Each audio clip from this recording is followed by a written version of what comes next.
So in my maths workbook, there was this one exercise where you were given a following expression. You have a sine of some angle alpha plus the cosine of the same angle, and they are all together equal to 3. And given that, you were supposed to calculate the tangent of said angle plus 1 over tangent of this angle, and you were supposed to give the answer. Now where's the problem? Well, there are two ones actually, but the first one is just this expression here. So let's begin by squaring both sides. So then you have this. You end up with this expression. What can you do from here? You use this formula.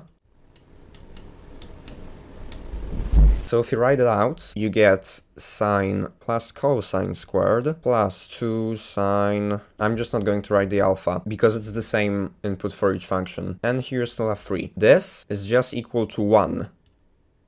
Always, that's an identity. So what you end up with is 1 plus 2 sine cosine is equal to 3. Then you subtract 1 from each side and you get this, then you divide that by 2, and you end up with something like this.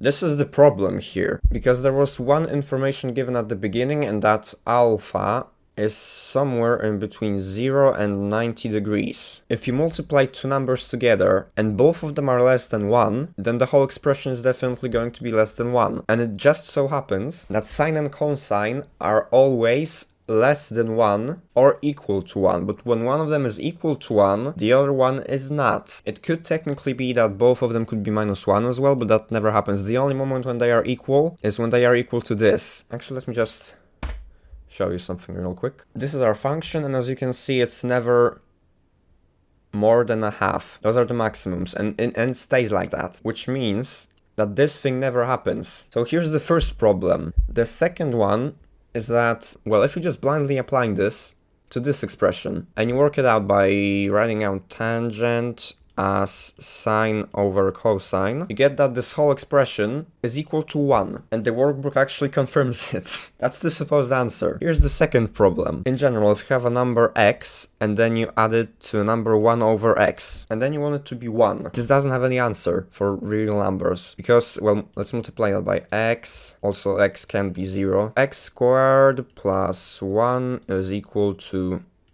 x. So from this expression, you have that the delta is equal to b squared minus 4ac, which in that case would be b would be minus 1, because you need to move it over here, so that all that's left here is a 0. So you have 1 minus 4 times 1 times 1. So we end up with minus 3, which is a problem because that means that the solution is complex. And we were said again that alpha is real. So yeah, all in all, I would like a refund for the textbook. And apparently the authors don't know maths or something, I don't know. I'm not even sure why I'm filming this video.